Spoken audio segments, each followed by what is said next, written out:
So Bill Belichick is not a first ballot Hall of Famer, but Shedeur Sanders is in the Pro Bowl. We're in a bizarro football world, but we'll talk about that next on the ProZone.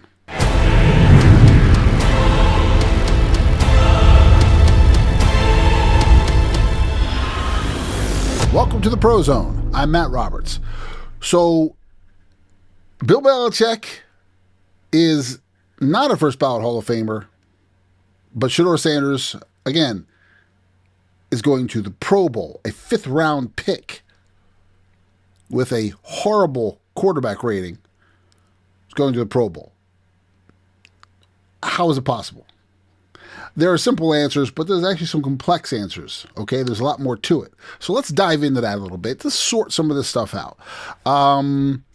First, let's start with Shedeur Sanders. Okay, how did he get named to the Pro Bowl? He wasn't voted in. He was named as an alternate. So there's two different ways of getting into the Pro Bowl. You get voted in, or you get selected as an alternate, okay? He was selected as the alternate. The voting in, that's players, coaches, fans. All right, that's how that works. But when certain players can't make it, they go down the list of alternates. So we're going to tap into that in a little bit, but let's talk about how we got here. So how was he chosen? All right. First off, how did he get on the list of quarterbacks? That's the first question. How did he even get on the list? What you have is you have fans out there who are sycophantic Sanders fans. They just absolutely adore this guy. And no matter what happens, it's some conspiracy against Shedeur Sanders, or he's going to be the second coming of Christ when it comes to football. And just how they handle it. They're very extreme and kind of irrational in terms of the way you look at it, right? So I call them, basically they're having Shedeur-gasms. They glaze this guy so much that they're the Shedeur-gasms. They basically is what it is. This guy cannot do any wrong. So you see them online. They go crazy, and then they're crowing about this. They're freaking out. I don't have any skin in the game on this one, but I like football, okay?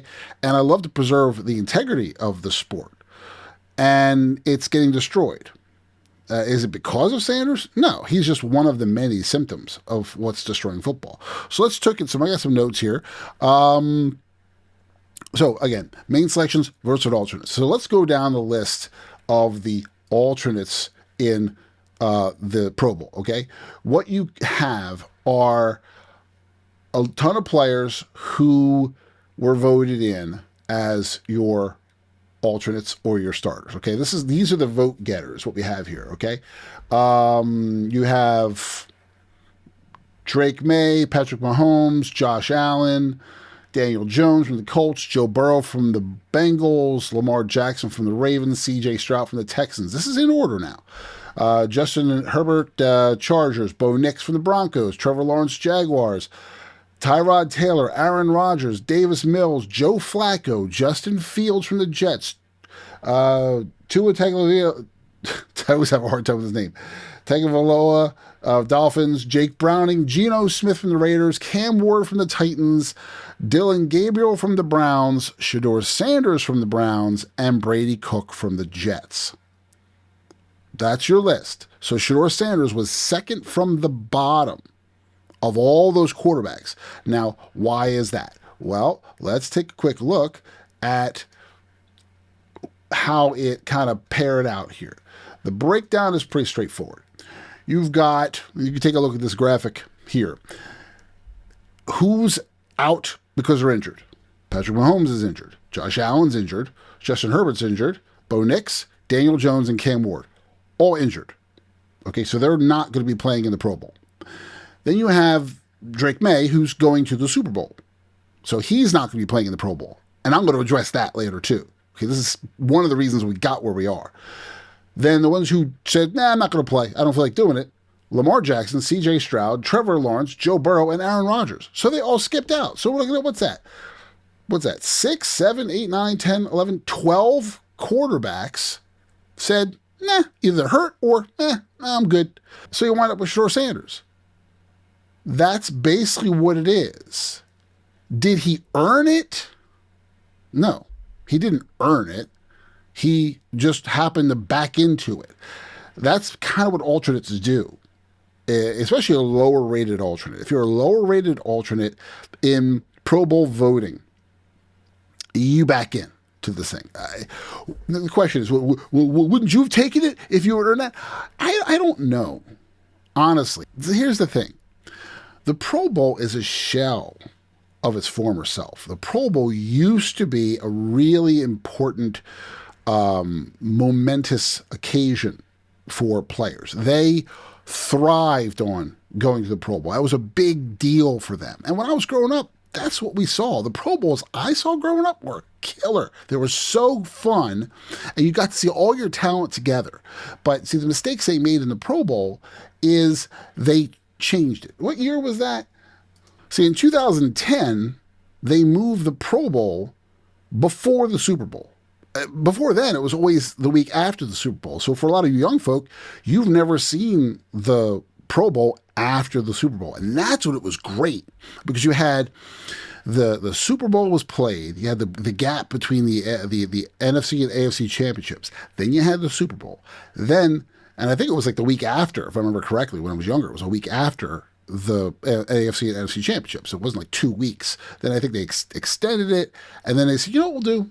We'll move the Pro Bowl earlier. But before, it used to be after the fact. So what you would see in the Pro Bowl would be all the best players would play. They all would play. And it would, I mean, you'd have the best quarterbacks and running backs from all the teams, because the Super Bowl players would want to play in the Pro Bowl, and it meant something. Okay, it meant a whole lot, which was really cool. I remember one of the times growing up, I was an Eagles fan, and the gangrene defense, I believe it was 92, they were voted in. Fans, players, coaches, they were voted in. You saw, for the first time ever, all three helmets on the down line on defense were Eagles. You had Reggie White, you had Jerome Brown, and you had Clyde Simmons. Sick. And there were like 5 or 6 Eagles total on defense, because their defense was just superior. It was a Buddy Ryan head coach who used to be the defensive coordinator for the Bears, the 85 Bears, who were just monsters on defense. Monsters. Okay? They ran the 6-2. It was sick defense. It was phenomenal to watch. Well, gangrene defense was potent as all hell, and it was kind of cool to see that. So there was a glory to watching the Pro Bowl, and it was in Hawaii, which was cool. So you had the Aloha Stadium, which isn't the greatest stadium in the world. It's not the biggest stadium in the world. I was stationed in Hawaii when I was in the Army for 3.5 years, and I will say this though: the Pro Bowl, when it happened there, it's a big buzz. It's a real huge buzz around the island. And all the soldiers are like, I want to go. Are you going? Sir, you going to go? I'm like, no, I'm not going to go to the Pro Bowl. I'm good. I'm cool with that. I could have watched it live, but I just didn't feel like paying for a ticket and going to the Pro Bowl. I just didn't feel like it. You think I would have, but nah, I'd rather watch it on TV, because you get to see more up close, and I'm cool with that. So, but it was a big deal. And for the players in Hawaii, it was also a big deal. You have players who played all season long. They're traveling all the time. They're away from their families. It's an exhausting schedule, flying coast to coast. And then they finally get a chance to get rewarded for their hard season. They get a free trip to Hawaii. They could bring their families. They could bring their kids.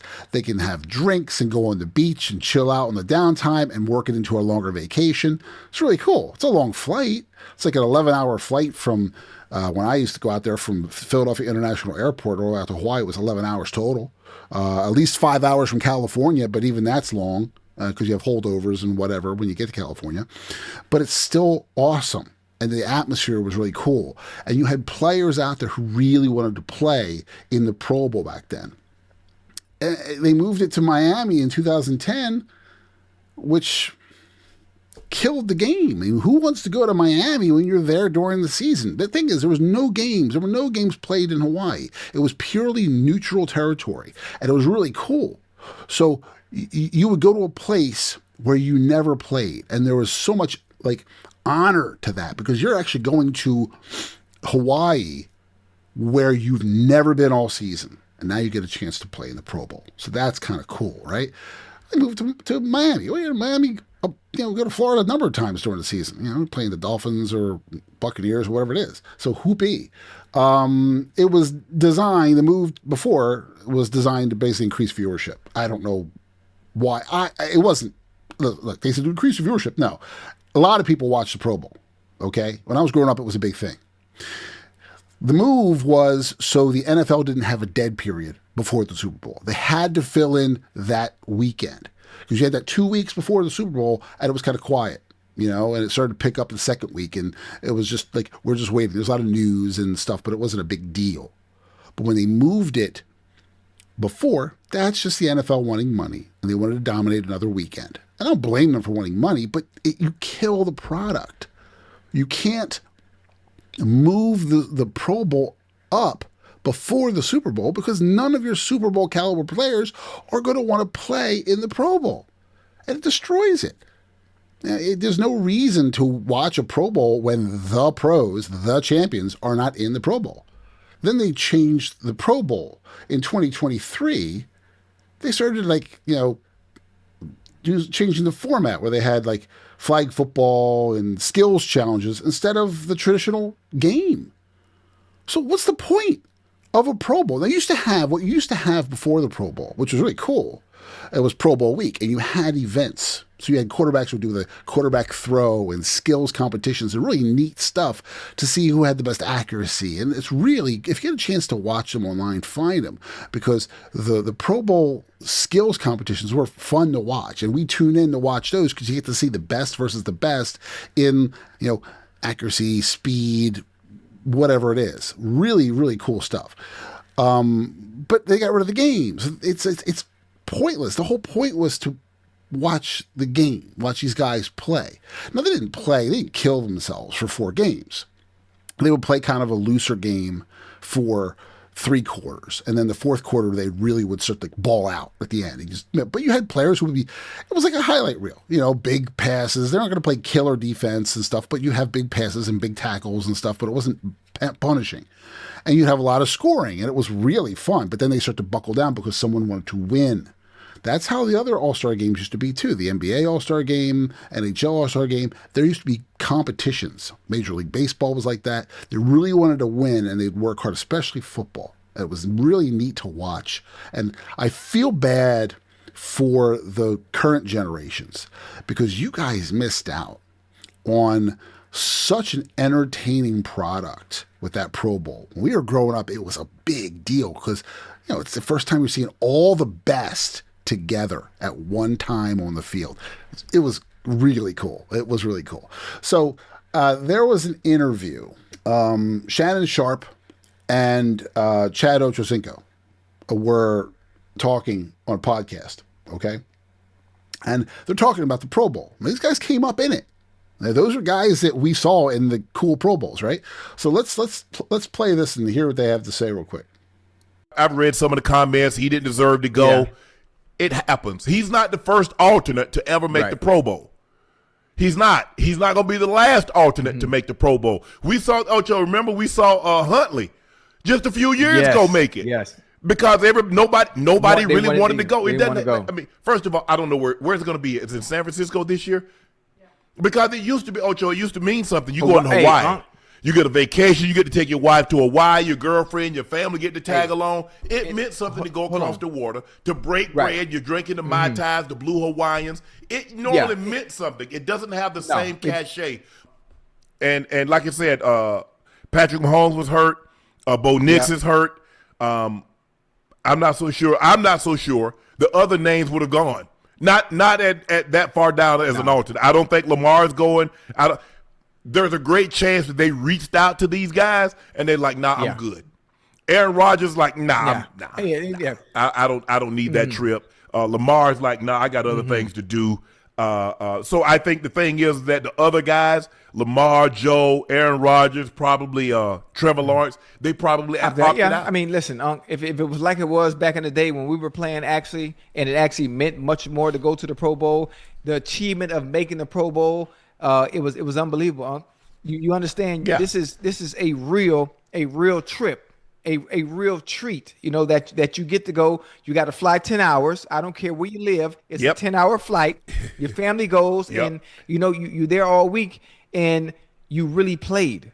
There was no bull jive. It wasn't no shucking and jiving. You enjoy those first 3 quarters, and when you get to that 4th quarter, it's time to tighten up, and we got to play ball. It's time to turn up, and we playing ball. So no matter what you think, Shedeur Sanders, whether he makes another one or not, when it's all said and done, he'll be a one-time Pro Bowl player. So how he got there is unimportant. Nobody's going to remember 5 years, 10 years, 15, 20, 30 years from now that he was an alternate and got selected to the Pro Bowl.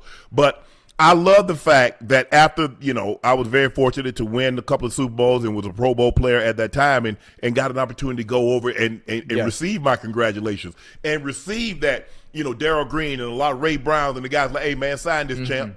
And you got an opportunity to put those Roman numerals up there. It meant something.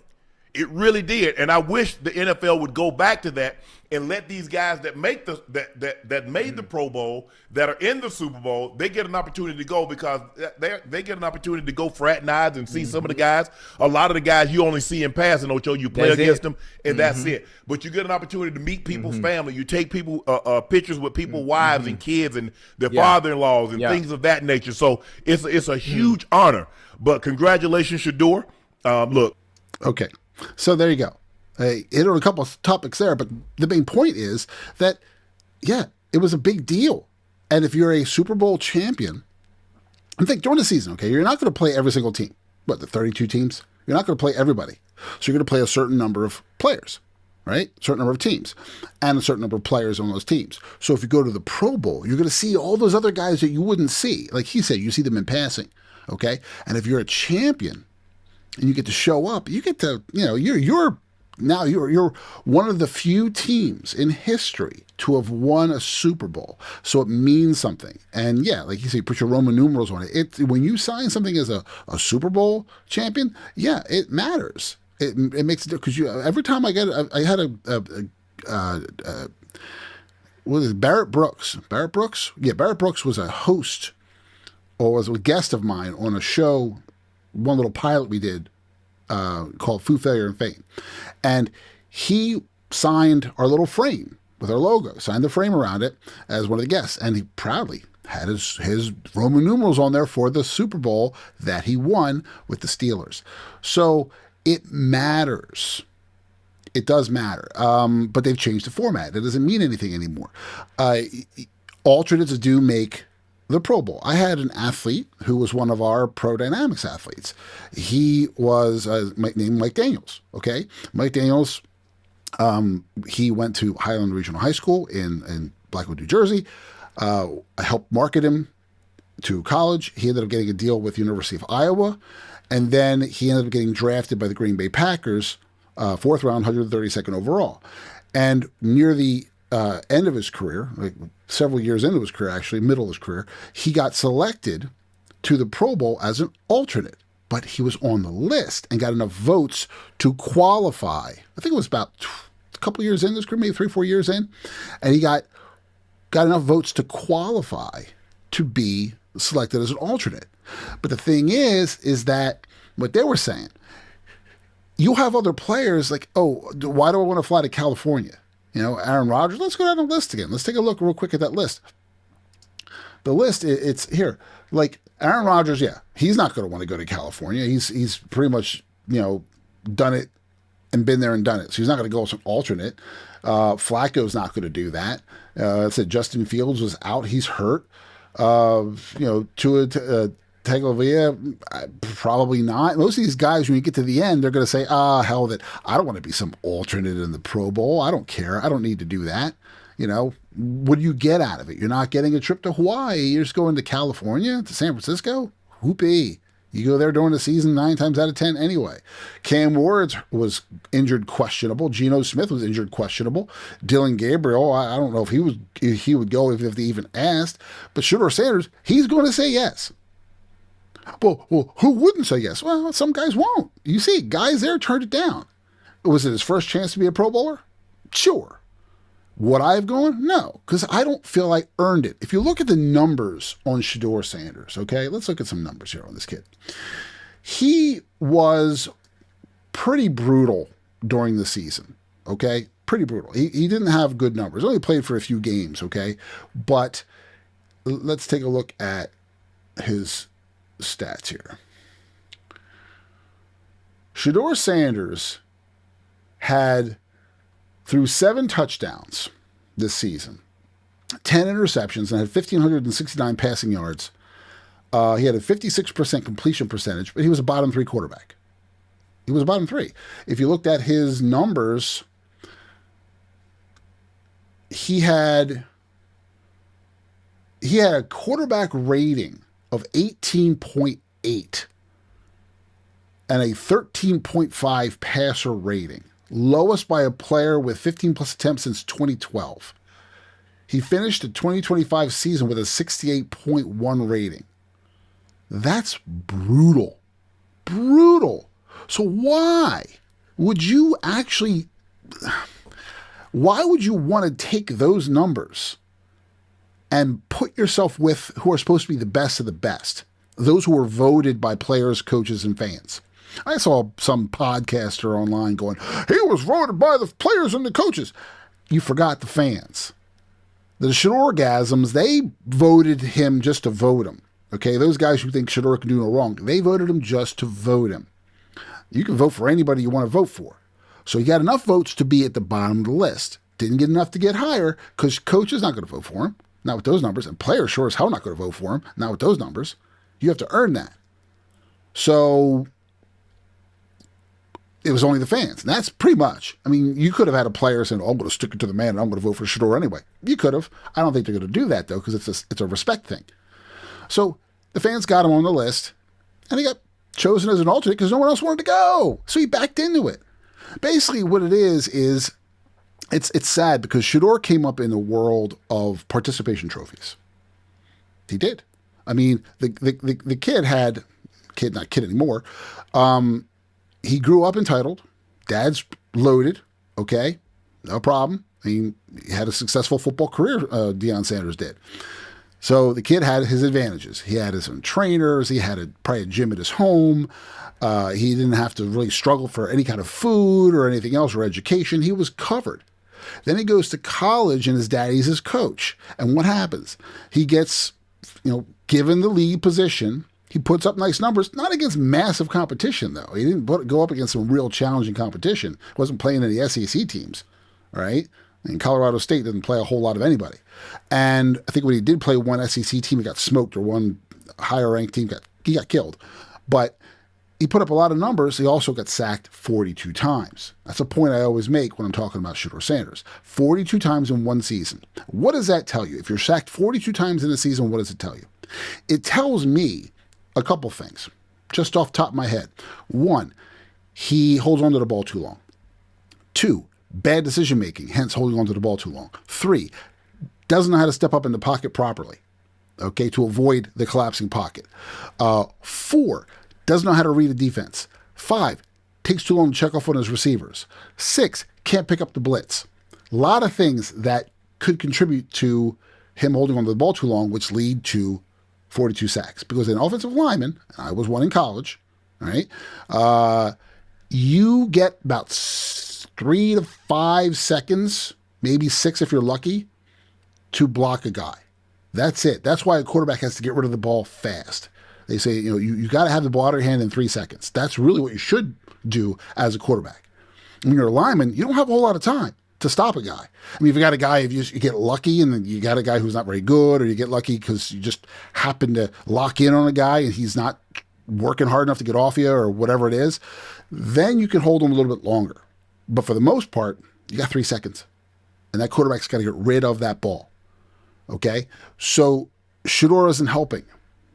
That's what people say, well, the line wasn't good. Yeah, the line can only be, you can have the best line that exists, but they can only hold a block for maybe 6 tops if you're really lucky. And that's a real fringe number. 3, 4 if you're really lucky, okay? That's what it comes down to. So Shedeur had problems, big issues. Then you take him into the draft. If you watch episode 13 of the ProZone show, I go in some depth on Sanders and his issues, okay, what he did wrong to screw himself up. I'm not going to go deep into it here, but I'll touch on a few things. And those are lessons for high schoolers. High schoolers, watch episode 13. You'll learn a lot of stuff of what not to do to make it and not burn any bridges, okay? So, like Sanders already, he was cocky and arrogant. People say, well, he's confident. It's not arrogance, it's confidence. There's a very fine line between confidence and arrogance. Confidence, you know you can do it. Arrogance, you think you can do it better than you actually can do it. And you're always touting yourself. That's arrogance. That's too much arrogance. His father was arrogant. Deion Sanders, arrogant. However, he could back it up. I mean, he was a two-sport athlete, Major League Baseball and the NFL, and he excelled at both.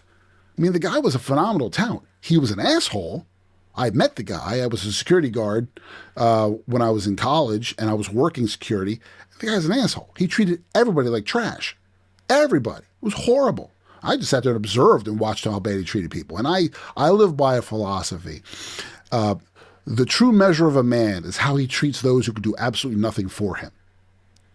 And Deion Sanders treated everyone like crap. I don't care how much Bible he preaches now, maybe he had a turnaround, but when it came down to it, he was an ass. So when you're arrogant like that, or overconfident in some cases, you're going to raise your children with that same level of arrogance. The apple doesn't fall far from the tree. It's going to rub off on them. And that's fine to be confident. It's fine to raise confident kids, but you have to be realistic. You can't just give your kids things. So what's happening is when it comes to football, he was given stuff by his father. I mean, his jersey was retired at Colorado State. His jersey was retired for doing what? He didn't win a national championship. He didn't do anything. He put up numbers for good numbers for one season, and they retired his jersey. So he was given that handout.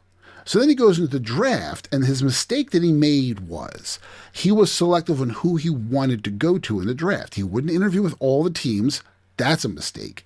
He said, I have 4 teams that I really want to go to, and that's about all I'm going to talk to. That's a mistake. The Baltimore Ravens, I learned later, were talking to him, wanted to talk to him, and he said, no, I don't want to back up Lamar Jackson. Really? Really? You don't want to back him up? He's a great quarterback. But he didn't want to do that. So once you say no to people and you start turning them down, then you're going to turn them off. Turn them down, turn them off. And they say, well, the coaches conspired against him. And it's not conspiracy, like intentional conspiracy. It's word spreads. If you're an asshole and you're treating people with disrespect, then 2 friends will tell 2 friends will tell 4 friends. And they're going to say, oh, this guy's a problem. I don't want to deal with that. I don't want that cancer on my team. If the guy's arrogant, if he doesn't want to play for you, really? Well, that's insulting. I don't want to deal with him. And that's how it works. So that's why he got pushed down. He got bumped down because there was something bad about him that got out. Coaches didn't like it. They saw it as a red flag, and he fell to the 5th round. He brought that all on himself. You can blame whatever you want to blame. Some people say it was racism. I call bullshit because Cam Ward was the number 1 draft pick. Number 1. They're both black quarterbacks. Who cares? It's not about race. It's about his attitude. And that killed him. But go 5th round, he gets picked up, goes to the Browns, goes to the Browns, and all of a sudden the Shedeur orgasms start. He's got to start. It's not fair. Why you have Flacco over him? Flacco's a Super Bowl winning quarterback. He's been in the league. He's experienced. Of course you're going to put Flacco over him. Then Flacco's traded, and they're going to put the next guy up in the depth chart. They should bring up Shedeur Sanders. The next guy up in the depth chart, and you compete for the job. And then that guy gets taken out of the job. I think he got hurt, and then Sanders steps in. And he played against 2 lackluster defenses and did okay against them, but not great. I mean, when you're a quarterback and you throw a 5-yard pass and the running back runs 62 yards, whatever it is, for a touchdown, they say, Shedeur Sanders threw for a 69-yard touchdown, whatever it was.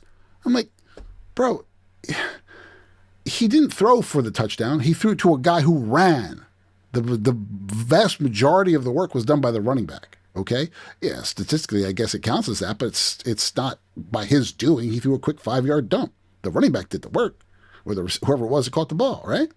So he's always being stroked by the Shedeur gang. Okay, always stroking him, and it doesn't help the player.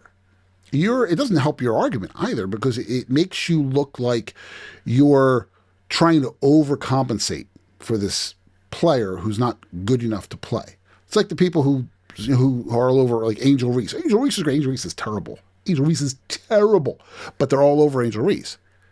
Like, she's great. She's not, though, guys. She's not. So what we're looking at with Sanders is basically his Pro Bowl, his name being named to the Pro Bowl is basically, it's a participation trophy. That's what it is. You're getting something just for being there. He got lucky. He backed into it. It's just what it is.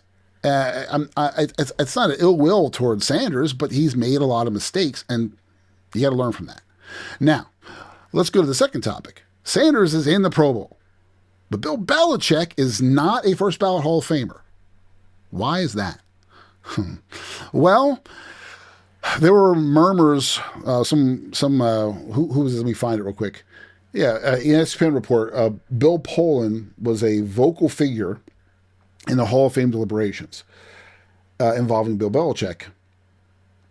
And according to a voter who spoke anonymously, Poland, a former Bills and Colts GM and longtime Patriots rival, told some voters that he believed Belichick should wait a year as penance for Spygate. That pretty much answers your question of why he wasn't a first ballot Hall of Famer. Should he been? Yeah, I guess so. I would say so. I mean, he won 8 Super Bowls. That's a big deal. It's a huge achievement. One of the winningest coaches in history. Amazing. It's not always cheating, but let's take a look at some of those cheating scandals for those who don't know what they are, okay? Yeah, right here. Here's some examples. And I've lived through all these. Spygate, 2007. Now I'm going to read it right here. The NFL fined Bill Belichick. So they already got him guilty, $500,000, the maximum allowed. And the Patriots were fined $250,000 for illegally videotaping opposing coaches' signals. And the team also lost a first-round pick. Found guilty. That's Spygate. Got busted for that. Who did they play prior to? Well, they were filming. They were discovered in week 1 during a game versus the Jets. That's when they were discovered. It was caught cheating, doing that. So if they were cheating in 07, how long were they cheating? Okay, how long were they cheating? Well, you got to think about it. They won a Super Bowl in 2002, in 2004, and 2005, right? Beat my Eagles in 05. So were they cheating the whole time? Well, if they were cheating in 07, you can only imagine they probably were cheating that whole time too. So they got a massive fine for cheating, and that tarnishes your record. Also, you have to say, well, there were rumors that they had allegations, nothing proven, that they stole the playbook from the Eagles in 05. I mean, if you're taping them, if they're showing up to practice and taping them, I know the Philadelphia Eagles were talking. I've heard them talking a couple of times. They said, you know what? We came out in the second half, and it was like they knew everything we were going to do. Like, no matter what we did, we couldn't do anything because they were there. It's like they knew. That's the thing. They were stealing the signals, probably were. I mean, it was only 2 years removed when 2007 when they got busted. So they probably were stealing signals. They knew what the coaches were going to call. That's cheating. So, yeah, that's going to tarnish your image. That's why I say, well, why isn't Barry Bonds in the Hall of Fame, or why Mark McGwire? Because they cheated. They took steroids. Now, granted, Major League Baseball was all over the fact that these guys were hitting massive home runs because it made the league look good. The league, Major League Baseball, was dying.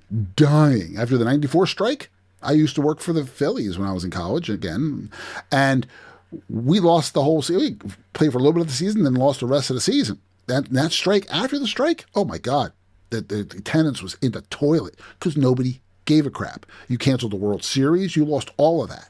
So Major League Baseball was dying, and it was close to dead. And then came McGwire-Sosa home run competition.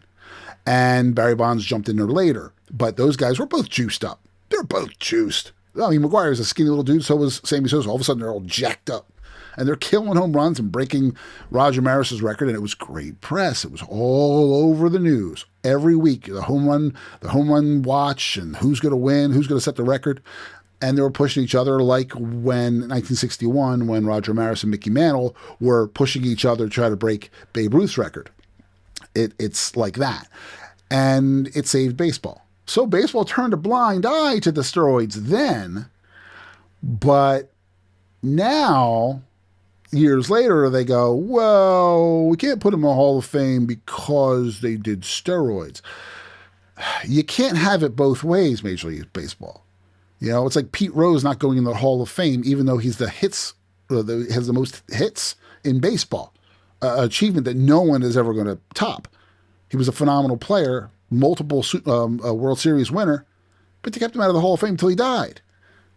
You benefited from them cheating. Only thing you can do now is say, well, you know what? It's hypocrisy if we don't let them in the Hall of Fame.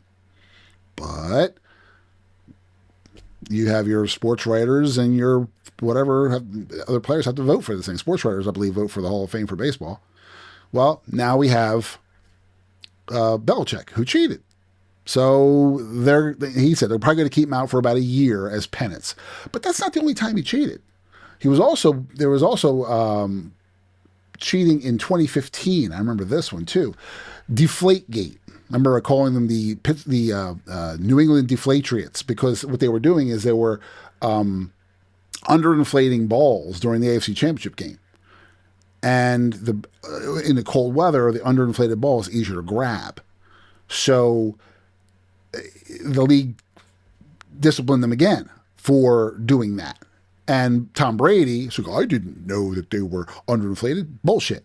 Because you had your hands on them. How do you not know that they're underinflated when you feel the ball? You're a quarterback, career quarterback. Okay, one of the best in the game, but you knew the ball was underinflated to give you a better grab.